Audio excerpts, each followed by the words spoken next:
So far, we've spent some time looking at some of the social influences on human behaviour, particularly in sport. And it's important to understand that those social factors tend to interact with personality factors to produce human behaviour. So over the next couple of weeks, we're going to introduce you to the concepts of personality and individual differences and look at how these can be applied to sport. So today we're going to define what we mean by the term personality, explain why it's important, and then look at the different theories that psychologists have come up with to try to explain why people are the way they are, why their personalities develop to be what they become. So, what is personality?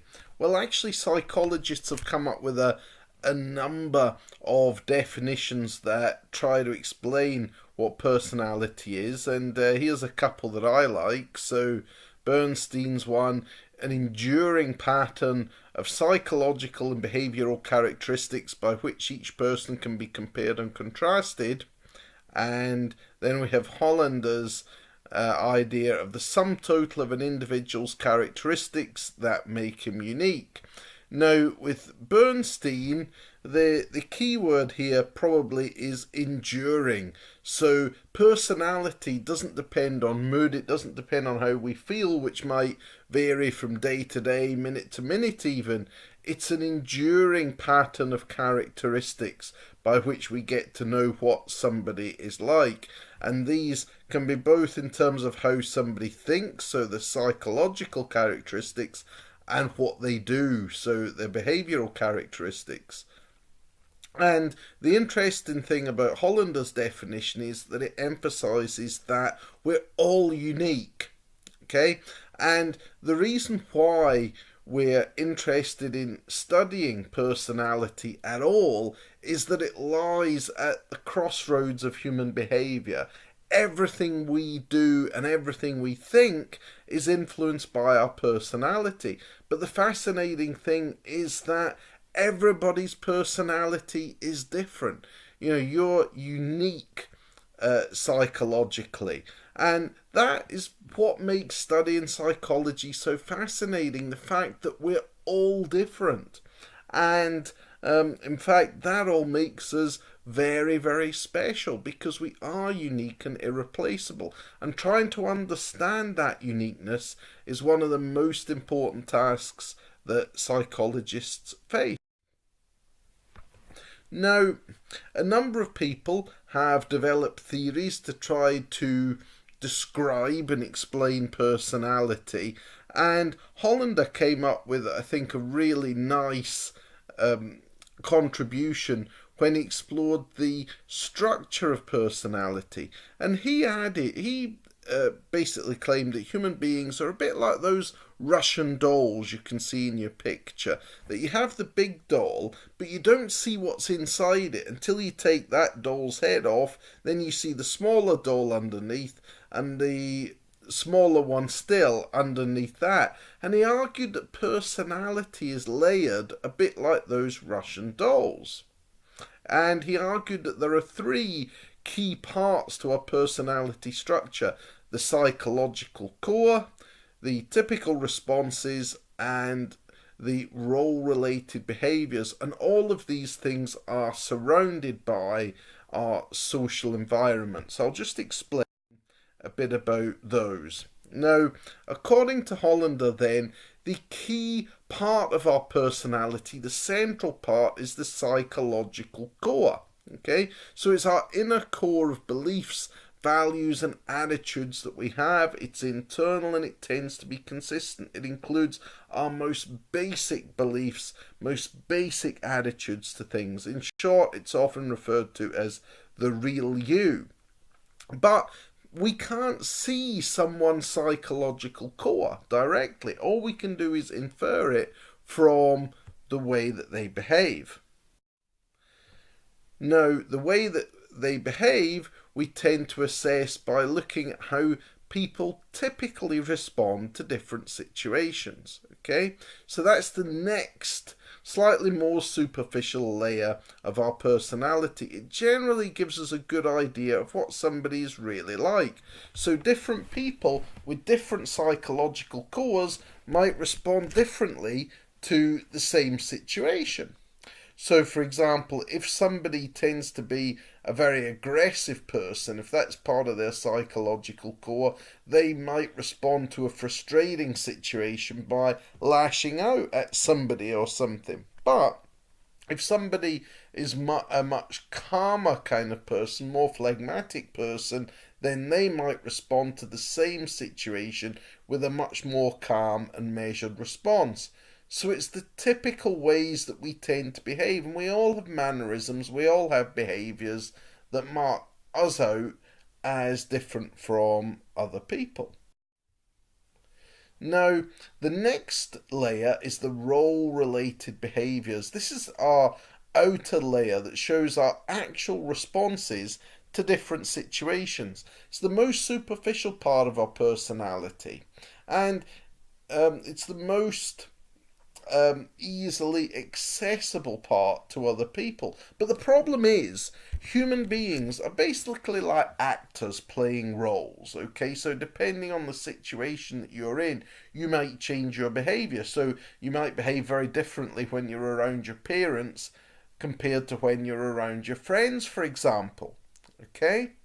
And that's a really important point, that people often judge others' personalities on their role-related behaviours, and that's always a mistake, because those behaviours depend largely on the situation we're in rather than on our psychological core. So that's the structure of personality, but what is it that gives us our personality? What makes us the way we are? Well, one of the first psychologists to systematically examine this was a chap called Allport, although I should say that this issue has been looked at for thousands of years. Aristotle in ancient Greece was writing about personality and temperament, which we'll come on to later, 2,000 years ago. But in terms of modern psychology, when we started to examine personality scientifically, Gordon Allport, who was working in the early to mid 20th century, spent a long time systematically searching out, trying to understand the different traits or personality characteristics that people have. And they actually found as many as 18,000 of these. He eliminated all the ones that were temporary, because the idea of personality, remember, is it's something that is relatively permanent. It doesn't change from situation to situation. So he eliminated those. For example, one word he found was flustered. So you get flustered, when you're anxious, when you're maybe under time pressure or some other kind of pressured situation. But that depends on the situation, and therefore that was eliminated. And it got down to 4,000, so still an enormous number of traits. And these 4,000 traits that Allport came up with all those years ago have formed the basis for the many trait theories of personality that have followed. So one of the most famous is Cattell's model. Ray Cattell was a psychologist and statistician who was fascinated by personality and made it his life's work. And he came up with a questionnaire called the 16PF, or Personality Factor Questionnaire, that's still widely used to measure personality today. And in fact, you're going to have a go at completing and analysing this in your seminar this week. But he basically argued there were 16 key personality traits, but those could be boiled down to 4 what he called source traits, which basically underlie everything else. So he argued that key traits were anxiety levels, whether we are tough-minded versus tender-minded, whether we're extroverted or introverted, and independent versus subdued. Now, I'll examine the meaning of these, some of these terms a little bit later, but his personality questionnaire, as you'll see, is still one of the most widely used and can give us some really useful information to help judge what someone's personality is like. Now, these 4 source traits had a number of other things underlying them. So the 16 factors in his 16PF are listed here. Sometimes they're given different names, but these are the kind of traits that you're going to be looking at in your seminar. Then came along one of the most influential psychologists in history, I believe the most published psychologist in history, Hans Eysenck. And Hans began a family dynasty, really, of psychologists who have been hugely influential, particularly Hans's son Michael, who's still a very, very active researcher, and we'll look at his work a lot when we look at anxiety in sport a bit later on your course. But his dad, Hans, was a personality theorist who was really interested, particularly in genetically based personality differences. He was a biological psychologist with a big interest in EEG, where you can measure brain activity through measuring the tiny electrical currents that happen when your brain's active. So he was very interested in that, and that's something we do a lot of work on in our laboratory here, in fact. And he believed that our key personality traits were mostly influenced by genetics. He argued that our personality is to a great degree inherited. And there were 2 particular dimensions he was really interested in: extroversion and introversion, and neuroticism and stability. So he saw these traits not as an either or. So you're not a really outgoing person, an extrovert, or an introvert, really kind of subdued and within yourself. That's not the case at all. In fact, they lie on a continuum. So most people aren't one or the other. Most people are in the middle. Most people are a bit of both. And then you get extremes at either end. That's an issue we'll explore in more detail in our seminar. And neuroticism is highly related to anxiety. So neurotic people tend to be up 1 minute, down the next. They tend to get highly anxious in lots of different situations versus people that are more stable. But again, most of us are kind of probably somewhere in between. And later on, he added another dimension to this model, that of psychoticism versus socialization, which we'll talk about a bit later as well. Psychoticism basically is a personality trait typified by aggressiveness and interpersonal hostility, and socialization is kind of the opposite. So that's Eysenck's 3-factor theory of personality. Okay, so extroversion to introversion, neuroticism to stability, psychoticism to socialization. But again, don't think of it as either or. These are continuums, and most people are kind of somewhere in the middle on most of these traits. More recently, researchers have confirmed through a lot of work on traits that, as well as Eysenck's key traits of extroversion and neuroticism, there's 3 other traits that seem to be very, very important in underlying our personality structure. Those are agreeableness, conscientiousness, and openness. So agreeableness is how well you trust others, how well you treat other people, cooperate with them, are sympathetic with them. Okay? Conscientiousness relates to achievement striving, so there's big links to motivation, which we often talk about in the sports literature, self-discipline, being organized and orderly. And then there's openness to experience, which is related to the kind of artistic temperament, artistic interests, a high level of imagination, and adventurousness. And you can remember the five factor model by the acronym OCEAN. So O for openness, C for conscientiousness, E for extroversion, A for agreeableness, and N for neuroticism. And by the way, people often wonder, is it extrovert or extravert? Well, actually, it's extra, okay, meaning more, originally from the Latin, but some people use extro, as in intro, but either's fine. Both are perfectly acceptable. I tend to use extra because that's the original grammatically correct spelling, but either's fine. Okay, so here's a question for us. Can we use the five factor model to predict behaviours in people?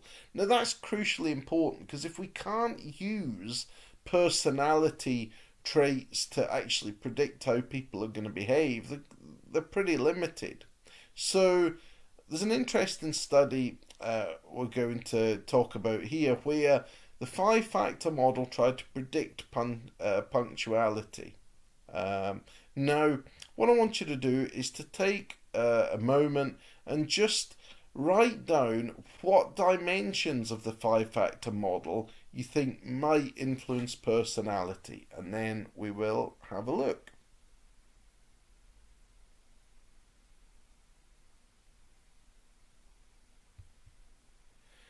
Okay, so here we are. There was a positive linear relationship between punctuality and conscientiousness. So the more conscientious people were, the more punctual they are. Also, agreeableness was also associated with turning up on time. Neuroticism, interestingly enough, was associated with turning up early, presumably because people who are high in neuroticism would worry about being late. So it's just a nice simple example of how personality links to actual human behaviours. Now, I think I argued, as I've said, that traits are highly heritable. Okay? And he also argued that some of a physiological basis. So, for example, that extroversion is related to a part of the brain called the ascending reticular activating system, which regulates our arousal. And the argument here was that people who are high in extroversion tend to have an underactive ARAS because it means the natural level of arousal in the brain is low, so they have to go out looking for arousing things to kind of raise that level because it's too low. So they like being in social situations like noisy parties, for example, and they would also like sensation seeking activities such as fairground rides and so on, whereas introverts would be less likely to because their arousal levels are already high in the brain naturally, so they don't need to go out and top them up. And there's some support for this from a number of studies using EEG. So there is some evidence of a kind of nature component of personality. There's also evidence that neuroticism has a genetic underpinning as well, as in this recent study here. So we know that personality traits are at least partly based, as we can see here, from the in this case significant genetic underpinnings that they've found, that that personality traits do have some genetic basis. A lot of research has been done using twin studies. This is a very very common method used in psychology when we want to find out whether a particular characteristic has a genetic component, because we know that identical twins tend to, if a trait has a strong genetic component, we would expect identical twins to be more alike in it than non-identical ones. And with these traits, there is some evidence of that. However, we need to be careful. They don't explain everything. Only about half the scores on key personality traits seem to be inherited. Okay, so this suggests that, as with almost everything in psychology, nature and nurture are important.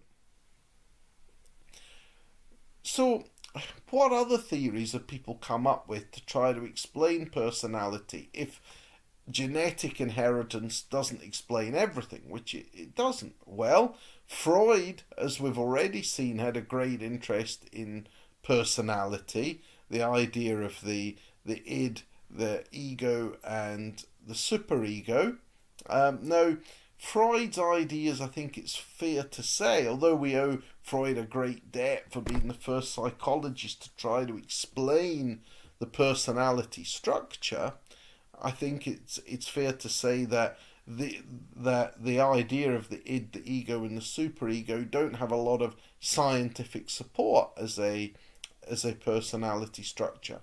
But some of his ideas, as we'll see a little later, do have some interesting relevance for sport. And as I say, he was the first person to examine the idea that our personality has a specific structure, and to look at the way in which personality might help guide behaviour. Social learning theories might be more fruitful in terms of how they help us understand personality. And according to social learning theory, basically we learn from what we see others doing, particularly people we think of as role models. Now, those could be when we're children, for example. They could be our parents or school teachers, other authority figures. They can really be anyone. That later on they tend to be our peers as well. So we learn from what we see others doing, and we tend to copy it. Bandura, the most famous social learning theorist, did a whole series of experiments run, in fact, over many years with dolls called Bobo dolls, which were kind of big dolls that you could hit and they would keep coming back up again. And what he found was that when children's teachers gave them modelling behaviours of being aggressive towards the dolls, they were more likely to copy that behaviour. If they were nurturing towards the dolls, they'd be more likely to do that. So it suggests that children tended to pick up their behaviours from others. Now, we'll talk a bit about this idea and also some of its limitations in the seminar, and we'll actually have a look at clips of Bandura's famous experiment. Now, a very popular load of theories that generally come under the label of humanistic theories were developed from the 1960s to the 1980s by psychologists, where they tried to explain the innate drive that human beings seem to have to improve themselves and, to enhance their lives. And they argued that this was a major driver of behaviour and personality development.